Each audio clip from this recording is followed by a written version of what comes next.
Welcome. Today we're going to talk about something that I think so many of us are familiar with. And this is what is known in sort of food psychology as the what the hell effect. What the heck effect, if you prefer that.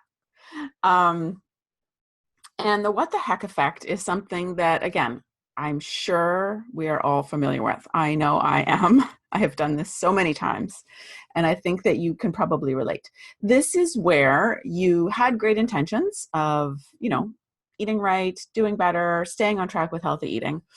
And then something happened, right? You got invited out to brunch, or you went by the McDonald's drive-through, or somebody brought donuts to work and you overdid it. And then you fall into the what the heck? I've already ruined everything. I might as well keep going, right? What the heck? I've already ruined my entire diet.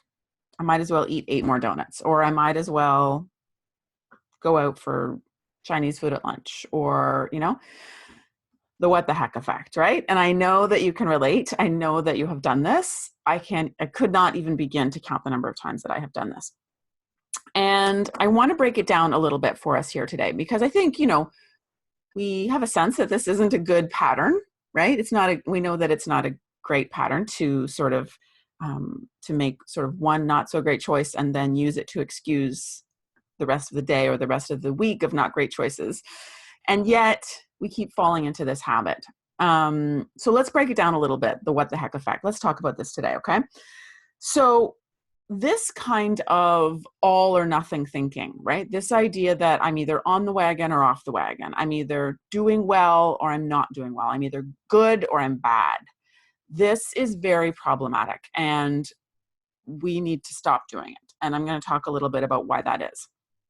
This all or nothing thinking actually triggers more unhealthy behavior.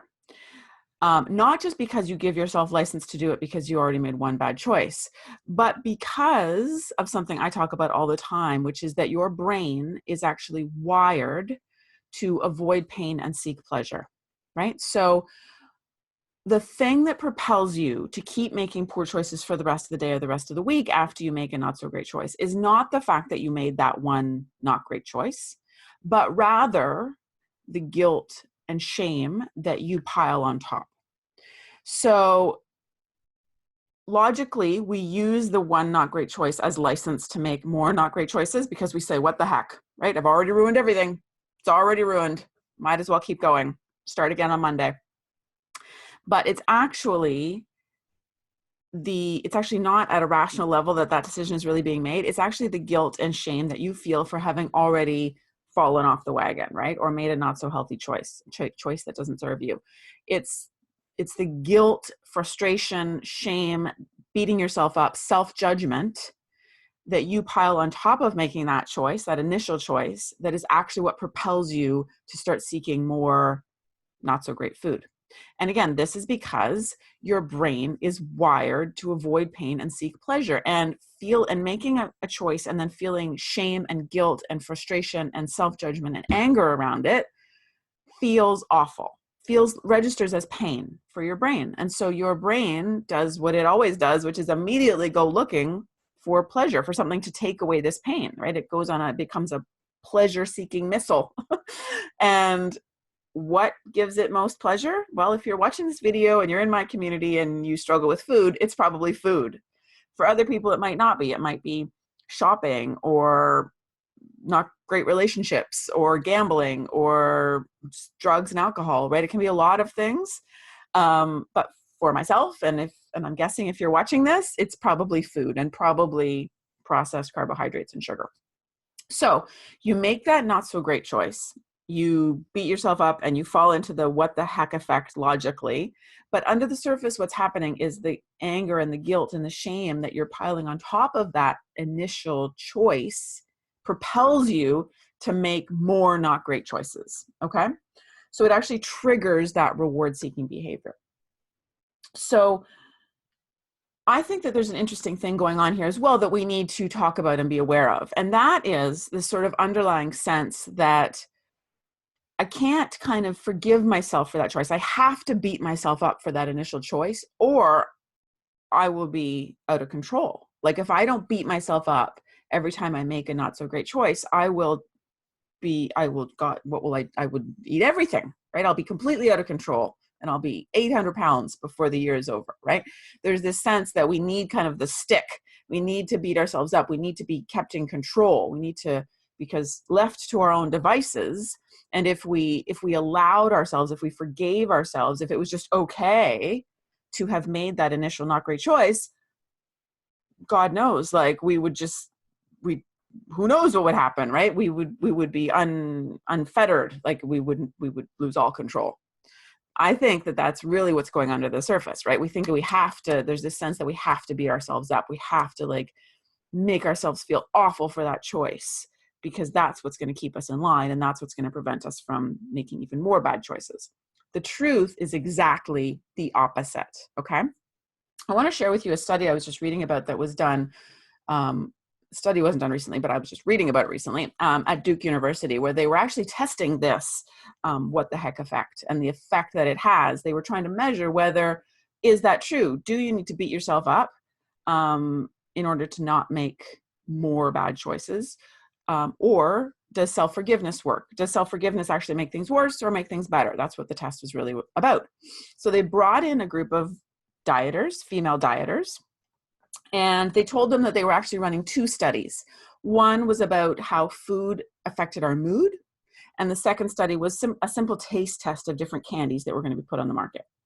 So the first food and mood study, fake, involved giving the women all donuts, and they could choose between chocolate donuts or glazed donuts, but they had to eat the entire donut in less than 4 minutes, and then they had to fill out a bit of a questionnaire about how they felt.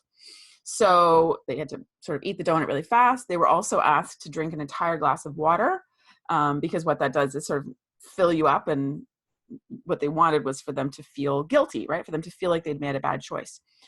So they ate the entire donut in 4 minutes, drank the whole glass of water, and then they were asked to fill out a survey about how they felt before the next study. So half the group, unbeknownst to them, they were split into two, and one group just filled out the study about how they felt, and then they were sent off to the second study.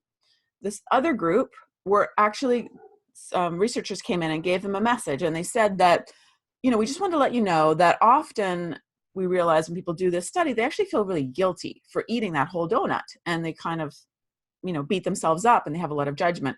We just want to let you know that it's fine. It's just one donut, and people, it's not going to affect your whole day, and, it's fine. Like it's not a big deal, right? Very, very compassionate, very, a message that really encouraged them to be easy and kind with themselves. Then they filled out the survey. Then all of the women were brought back together and done what they thought was the second study. It was actually, we're actually still in the same study, but they were told this was the second study. This is just the candy tasting study. And so all kinds of different candies were spread around the room, peppermint patties, jellies, all kinds of things. And they were basically told to just sample as many as they could. They could eat as many or as few as they wanted, and to just write down which ones they liked. Now, what they were really testing was to see how these two different groups, the one that had simply scarfed down the donut and the water and then been sent to the candy room, and the one that scarfed down the donut and water and then was told a very compassionate and loving message about self-forgiveness, the choices they would make in that candy tasting room, how those would differ. And they differed enormously. So the results of this study were pretty fascinating. The women that were given the compassionate message about self-forgiveness, and that it's okay, and don't beat yourself up, and it's fine, it's just a donut. One might think, if you believe that we need to beat ourselves up, that those women would be like, oh, well, then I'm just going to eat all the candy, right? Like if it's fine and I don't have to worry about it, I'm just eating all the candy. They actually ate less than half the amount of candy as the other group of women who had just gone straight from the donut to the candy tasting room. So it was very clear in this study that self-forgiveness was a much more effective approach to reducing future eating than beating yourself up. So I think it's really interesting that, because again, I think if we're honest, we have this sense that we don't trust ourselves to forgive ourselves, right? When we make a not so great choice, sure, it sounds lovely to just forgive myself and move on, but there's this fear, and I'd be interested to know if you agree. I think there's this fear that if we don't beat ourselves up for it and judge ourselves and just remember how bad we are, that we will just go crazy and eat all the things, right? That if we just say, oh, it's fine, don't beat yourself up about it, then we'll be like, oh, it's fine, I'm gonna eat everything. But what that Duke University study shows really clearly is that it's exactly the opposite, right? The women that were not given that message of self-compassion, that were not encouraged to forgive themselves for the donut, ate more than twice as much candy in the second room as the women that were encouraged to forgive themselves. So I want you to think about this, because so many of us fall into this habit of this what the heck effect, right? That I already ate the thing, I ate the donut, I ate the BLT, whatever, I ate the French toast, I ruined everything, I might as well, go off. And it's this sense of like, that I almost, that this all or nothing thinking, right? That I have to do it. I have to be complete 100% on, or I'm 100% off. And what these studies show, and this Duke University study is just one of many that show the same thing. What these studies show us is that it's actually much more effective to show ourselves some compassion, to forgive ourselves for one choice, and to let go of this all or nothing thinking and this beating ourselves up for one decision. That our overall outcome is going to be much more positive if we take that path. So what I want you to think about is, when you make a choice that you're not so thrilled with, think about leaning more into self-forgiveness. It's okay. Like, don't be scared that you're going to run off and eat all the things. It's actually probably exactly the opposite. Forgive yourself for the choice, right? It's fine. It's one choice, right? Imagine what you would say to a friend who had done the same thing, right? Who called you and she said, oh my gosh, you won't believe what I ate this morning. Like, I'm doing so well, and I've been staying on track with the healthy eating. And then for some reason, I ate all the French toast this morning, right? What would you say to her? Would you say, oh, well, you've ruined everything now, might as well eat all the things, right? Maybe start next Monday. I don't know. You wouldn't say that. You would say, it's fine. It's just one plate of French toast, right? Just get back on track now. Like, just make a better decision now at lunch. It's totally fine. So think about doing that for yourself. Think about being kind. Think about forgiving yourself, right? And feel how that feels within you, and thus how it triggers better choices going forward. Also, do get curious about why you made that choice. Why did you eat the whole plate of French toast? Not that it's a bad thing, not that, but it's just interesting, useful to collect data about why you did that. If you were on track with a certain way that you wanted to eat and French toast was not in that, and yet you went and ate all the French toast, just be curious about why, right? Like, why did that happen? You might not have the answer, but be curious. And then finally, think about making a plan for how you might navigate that situation differently in the future.